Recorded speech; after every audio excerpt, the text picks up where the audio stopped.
ગાંધીનગરમાં ટાઇફોઇડના કેસો વધતા કોંગ્રેસે મનપા વિરુદ્ધ આક્રોશ વ્યક્ત કર્યો હતો। કોંગ્રેસના નેતા નિશ્ચિત વ્યાસના નેતૃત્વમાં કાર્યકરોએ મનપા કચેરીએ ભારે વિરોધ નોંધાવ્યો હતો। કોંગ્રેસનો આક્ષેપ છે કે એક બાજુ શહેરમાં લોકો ટાઇફોઇડથી પીડાઈ રહ્યા છે, ત્યારે મનપાના મેયર સહિત કોર્પોરેટરો ક્રિકેટ રમવા બહાર ગામ ઉપડ્યા છે।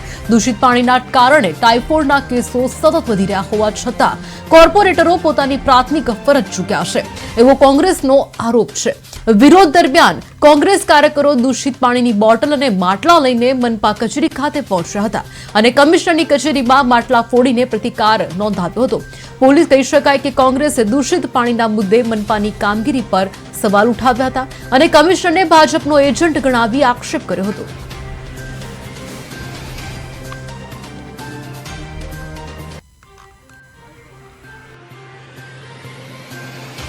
જે રીતે પરિસ્થિતિનું નિર્માણ થયું છે, તંત્ર એકદમ નગરોળ નિંદ્રામાં સૂઈ રહ્યું છે।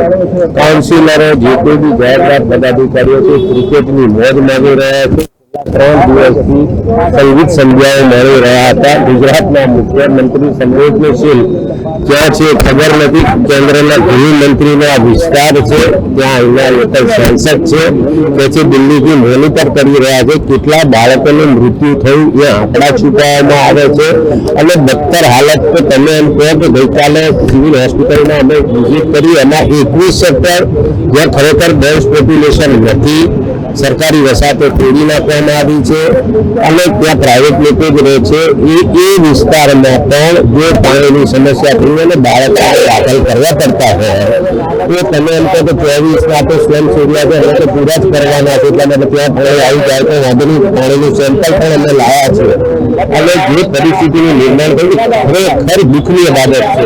આ માનવ વધને એમના પર ગુનો લાગવો જોઈએ, એ જવાબદાર કોન્ટ્રાક્ટર હોય, એ પદાધિકારી હોય, એ અધિકારી હોય, એને માનવ વધનો ગુનો દાખલ કરીને તાત્કાલિક અસરથી એમને સસ્પેન્ડ કરવા જોઈએ, કડકમાં કડક નસીહત થાય, દાખલે બેસે એ રીતે કરવું જોઈએ। અને એનાથી વિશેષ ગઈકાલે સિવિલ હોસ્પિટલમાં ગયા હતા, બીજા ડોક્ટરોને બોલાવે, ડોક્ટરો હજી કંઈ એટલા એક્ટિવેટ થયા નથી। જીવન મહેતા જેવો સપોર્ટ કોરોનામાં જે એમણે કર્યો તો એમને પણ આ વેર ફૂટેજ પર આ કાર્ય કરવું જોઈએ। એમની પાસે જો કે ભરતી નહીં કરી હોય ડોક્ટરની તો મિલિટરીમાંથી પણ દવાખાનાની સુવિધાઓ હોય છે, સેમ્પલ ટેસ્ટિંગ કરવા જોઈએ, લોકોના મેક્સિમમ ટેસ્ટિંગ કરવા જોઈએ અને પાણીનું પણ ટેસ્ટિંગ કરવું રોગચાળો છે। તો બીજી બાજુ એમને એટલું જ કહીશ ગાંધીનગરના નગરસેવકોને કે તમે ગાંધીનગરની જનતા વતી ચૂંટાયેલા છો કે નાતિયા ટુર્નામેન્ટ ને આ ખોટા તાઇફા કરીને તમે ચૂંટાયેલા છો, તો તમે અત્યારે ગાંધીનગરની જનતા પીડાઈ રહી છે, તો તમે ભાવનગર જે ક્રિકેટ ટુર્નામેન્ટમાં ગયો છે એ તમારી બેદરકારી કહેવાય ગાંધીનગરની જનતા માટે। પણ હું ગાંધીનગરની જનતાને આશા આપું છું કે અમે કોંગ્રેસ પક્ષના તમામ આગેવાનો અને કાર્યકર્તાઓ તમારી સાથે ખડે પગે છીએ। તમને કંઈ પણ જરૂર પડે તો અમારો કોંગ્રેસ પક્ષ તમારી સાથે।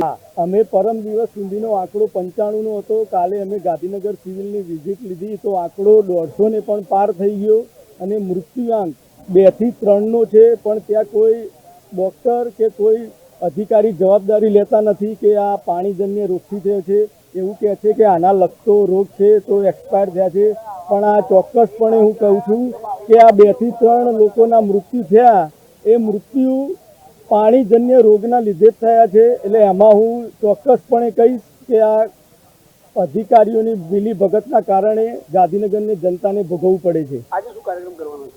આજે અમે કમિશનરને અને મેયરને આવેદનપત્ર આપવાના છીએ કે તમે તાત્કાલિક ધોરણે જે ભ્રષ્ટ અધિકારીઓ છે અને જે કોન્ટ્રાક્ટરો છે મિલીભગતવાળા એમને તમે તાત્કાલિક સસ્પેન્ડ કરો અને જે પણ સેક્ટરમાં દૂષિત પાણી આવે છે ત્યાં તમે સ્વચ્છ પાણીના ટેન્કરો